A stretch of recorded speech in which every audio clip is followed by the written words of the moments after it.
C'est bien beau vouloir envoyer des messages textes à nos clients, mais est-ce qu'on leur a demandé la permission avant?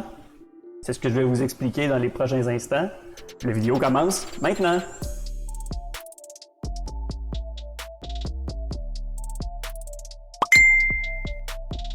On pense qu'envoyer des courriels à nos clients, c'est simple, facile. Oui, ça l'est, mais on n'a pas le droit de faire n'importe quoi. Avant de pouvoir leur envoyer des messages par SMS ou par un autre médium, on doit avoir souvent l'autorisation de le faire. Il y a une loi canadienne pour ça, qui s'appelle en anglais la CASL, Canadian Anti-Spam Law, ou la loi anti-pourriel canadienne.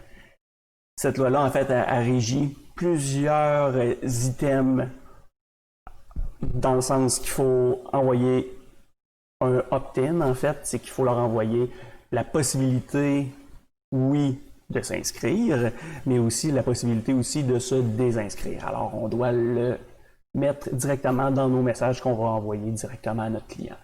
Ce que je vais faire aujourd'hui, c'est que par SMS, je vais vous faire un exemple, je vais pouvoir vous montrer, et après ça, vous aurez l'occasion de pouvoir l'implémenter avec vos clients. C'est une très bonne idée, c'est quelque chose qui se fait de plus en plus. Comme c'est la loi, il y a des amendes qui peuvent être intégrées avec ça, alors on ne veut pas ça.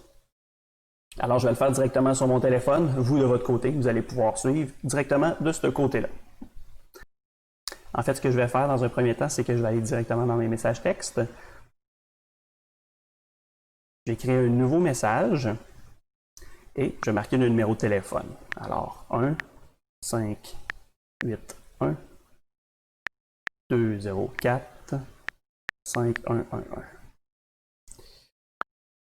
Quand c'est fait, je m'en vais directement dans la section message et dans notre cas aujourd'hui, on veut avoir la promo du jour, mais comme on n'est pas inscrit, on n'a jamais fait de communication avec l'entreprise, on devrait être dirigé vers le opt-in, l'inscription pour pouvoir le faire. Alors, je vais prendre mon code de promotion, promo 1, parce que moi, j'ai envie d'acheter des t-shirts que j'ai vus sur la publicité sur Facebook ou peu importe le médium que vous avez décidé d'utiliser. Alors, on l'envoie. Qu'est-ce qui se passe? On vient de recevoir le message du opt-in directement sur le téléphone.